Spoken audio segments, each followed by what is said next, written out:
Hello, my name is Niamh Brennan. I'm the archivist with Donegal County Council Archive Service, and today I'm going to talk to you about discovering women in the archives. It is often said that women are written out of history, which the evidence from 20th century history books often proves to be true. But if not enough historical research has been carried out on the lives of women and girls, it's not because they do not feature in much of the raw material of history, the archives. In Donegal County Archives, many of our archive collections contain an insight into the lives of women, and there is much scope for deeper research to be carried out and for their stories to be told. More research in local archives collections and the writing of women's history will inevitably reveal more about the lives led by women. In Donegal County Archives, our collections vary in date and scope.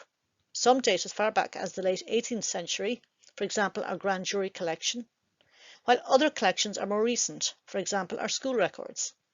But there is no doubt that it can be difficult finding women in the archives. The difficulty with finding women in the 18th to 20th century archives is exacerbated by some simple facts. Women couldn't or rarely held property.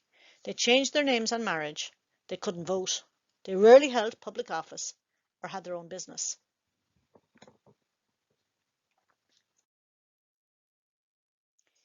Difficulties with regard to archives include the destruction in the Irish Civil War of the then Public Record Office, including the types of records which did include women, census, parish records. Local records were also destroyed in the Custom House in 1921, and locally, after independence, records such as workhouse and hospital admission records or maternity registers were frequently destroyed. It is well known, for example, that due to a shortage of paper in World War II, the emergency years, public records that had predated independence and that were still extant at that time were pulped. Even where women were part of the record, identification is often a problem. When women married, they changed their names, and in many cases this meant they became known by their husband's first name as well as surname. This was across the board in terms of class. So, for instance, Mrs. James Montgomery. Therefore, if we hold a collection relating to the Montgomery family, there may well arise difficulties trying to find out who Mrs. James Montgomery was, particularly if her marriage predated 1864 or 1845 for Church of Ireland records, when official birth, death and marriage registration began in Ireland. Other records may help. If she's landed gentry or middle class, there may be letters in the collection that might reveal more about who she was.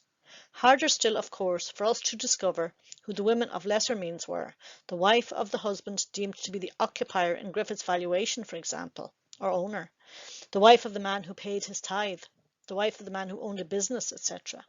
Occasionally also a woman appears in her own name if she became a widow, sometimes if she was single.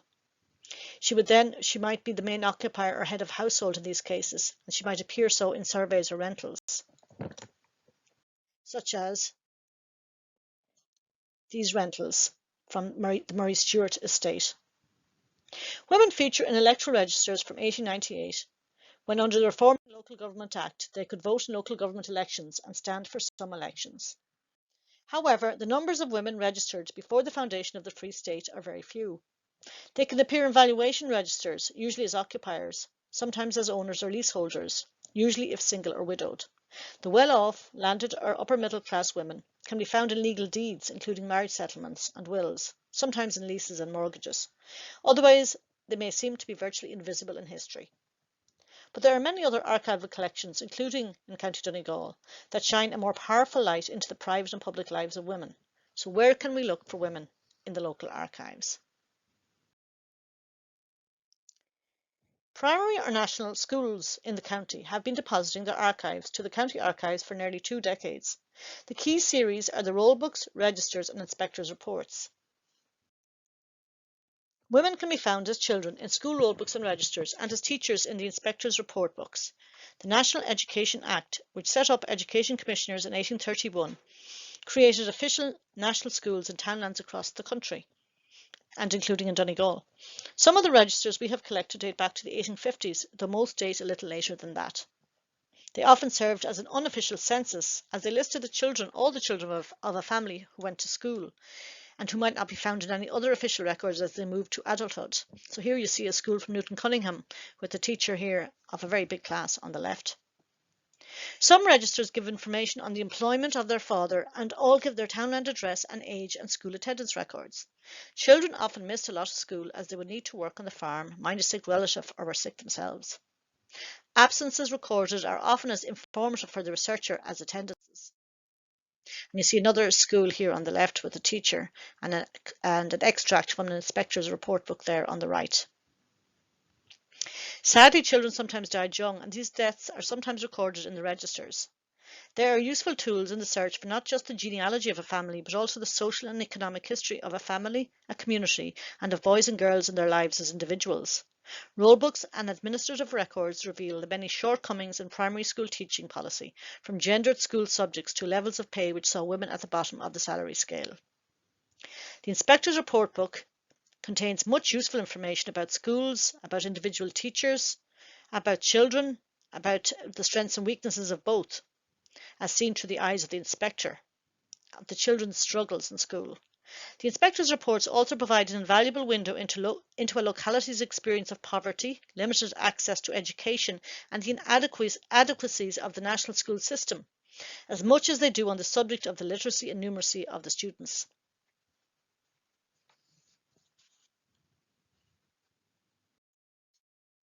This is an extract from a register from the 19th century.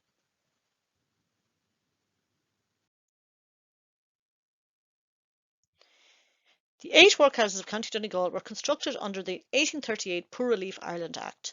We are fortunate in our county in Donegal to own at least 1,000 volumes of minutes of meetings and admission registers, both indoor and outdoor registers of the boards of guardians, the committees who oversaw the running of the 8 workhouses. We are accustomed to thinking of women in workhouse records as the inmates or patients. And it is true that there are in Donegal surviving workhouse registers. They are there in their thousands, from the opening of the workhouses in the early 1840s to their closure in 1922, in workhouses from Inishowen to Ballyshannon.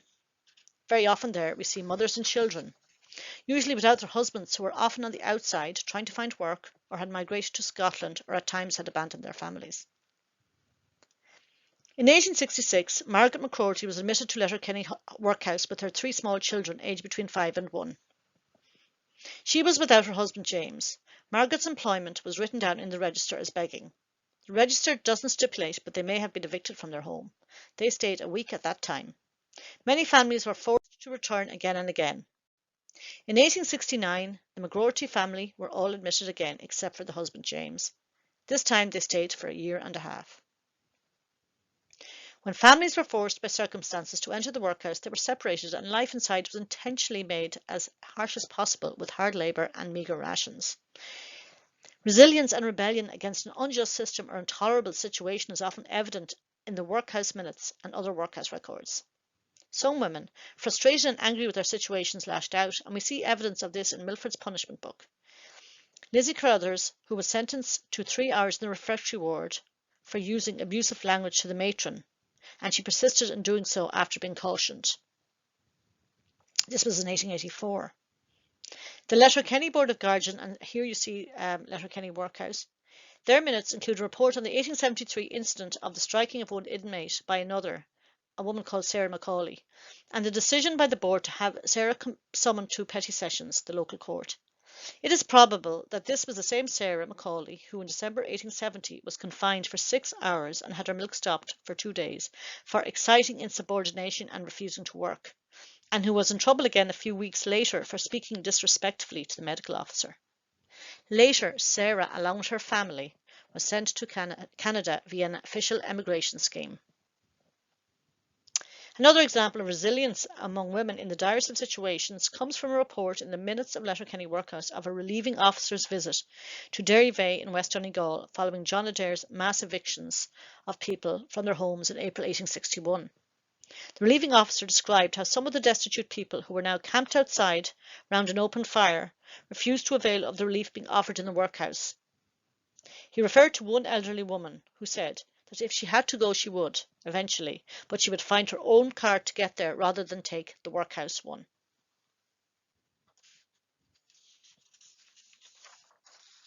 And of course it was not just families who were sent to the workhouse. Frequently, young people, young women, for instance, who were isolated and alone, pregnant and deserted, arrived to give birth at the workhouse. Rachel Killen, aged 22, a dressmaker, was admitted to Letterkenny Workhouse in October 1869. She gave birth a month later on the 26th of November. She called her baby Charles.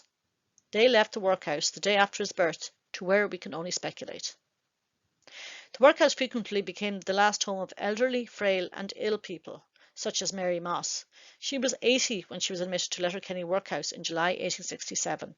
Described as single, a housekeeper and sick, she died 9 days later in that workhouse. The workhouses also became the homes of many orphan children. There are many stories already told by many over the years of the teenage orphan girls sent to Australia during the famine years, sent from workhouses across Ireland, including Donegal, purposely sent to redress the gender imbalance on the relatively recently colonised continent. The vast majority of these girls never returned home again. The Australian Irish Famine Memorial website is well worth looking at. It tells the story of many of these girls, including 14-year-old Jane Carberry, who is you see here on the left. She was from Ballyshannon, and she was sent from Ballyshannon Workhouse. She arrived, according to the Famine Memorial website, on the Inch and Annan ship in 1849. The memorial database tells us that Jane became a nursemaid, that she could read and write, that she had no relatives in Australia, and that in 1850 she married a Henry Kemp, and that over the next number of years they had between 11 and 14 children, and that she died in 1917 at the age of 84. But less well known among the women in the workhouse are the employees, the mostly women who ran the workhouses on a daily basis. Initially, the Poor Law Commissioners favoured a married couple in the posts of master and matron, but this did not always work out. However, for instance, following the construction of Milford Workhouse, Mr. John Buchanan and his wife Mary were appointed the first master and matron. Other employees of the workhouses over 70 plus years included the teacher of the workhouse school, cooks, nurses and wardswomen, some of the latter being appointed when they were inmates of the workhouse. So far, we have uncovered evidence of the lives of girls and women in 19th century local archives, from national schools and workhouses, and the women employed to look after them. Of course, one of the main sources of employment for women and girls generally was domestic service in the 19th century. Yet the surviving records from landed estates do not necessarily contain much information about those who toiled for the landed gentry. Employment opportunities were limited for women born into social deprivation.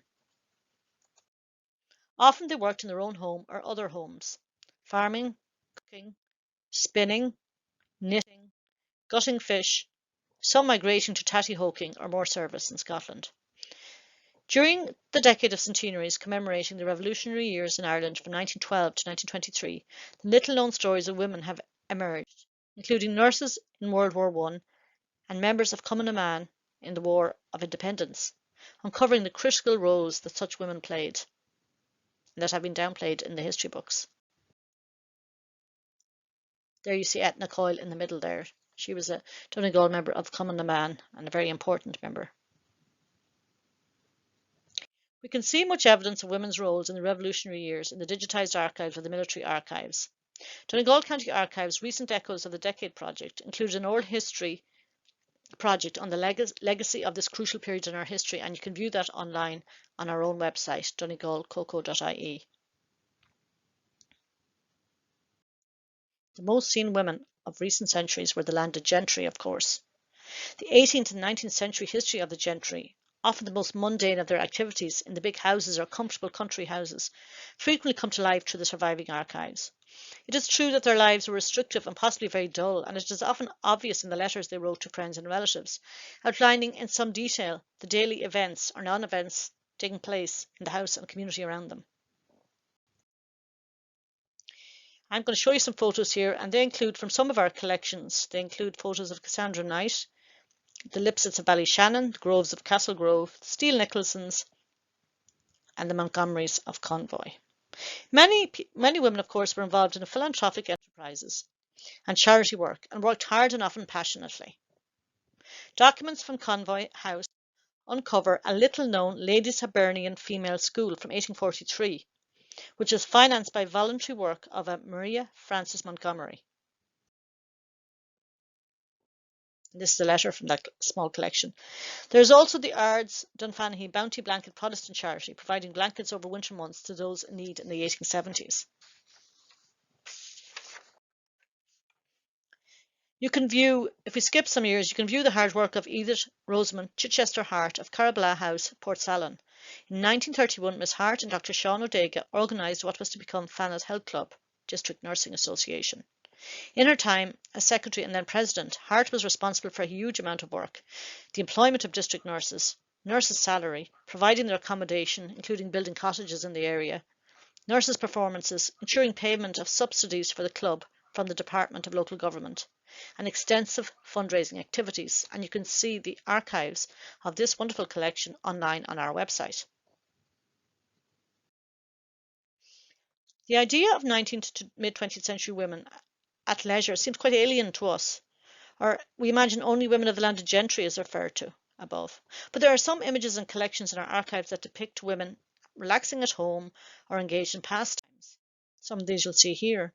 We have letters to families and friends, we have music scores from Convoy House, we have artwork, we have horse riding there, we have holiday trips that are described in the Gwyddor Hotel books. We see the women from the Harbison family and friends there on cycling trips in the 1890s. And of course, this in the mid-20th century, this camogie team. And you know that by then, the mid-20th century, leisure has become more the norm for all classes in society. And there we see women from Stranorlar at an activity later on in the 50s or 60s. Family at home. And another families at home and visitors as well. The photo on the left is Tory Island. The right is in Gwyddor. The workhouse records discussed above include a number of records specifically relating to health, including fever hospital records and death records. Also, the archives holds the surviving and patchy records of St Connell's Hospital, formerly the Donegal District Lunatic Asylum, with minutes of meetings and early admission records dating from 1866, and other records including reception books, registers of discharge and death, etc. These are not generally available to the public due to the private and sensitive nature of this collection, but searches will be carried out by the archivist for people who wish to know what happened to their relative in the hospital. The admission records for the Old County Home are held by Tusla Adoption Tracing Service in Letterkenny, and they will help to carry out searches for survivors of that institution. The subject of Chapter 29 of the final report of the Commission of Investigation into Mother and Baby Homes is the Stranorlar County Home, formerly Stranorlar Workhouse until 1922. The report is detailed and makes for harrowing reading, but it does provide an insight into the history of some of the 1,630 single pregnant women admitted to Stranorlar between 1924 and 1962. Another chapter, Chapter 10, on county homes in general, and another chapter on boarded out children make for sad and grim reading as well, unfortunately. Women in the Archive, the Future. Our most prestigious collection donated by a woman about a woman is our Ann Doherty collection.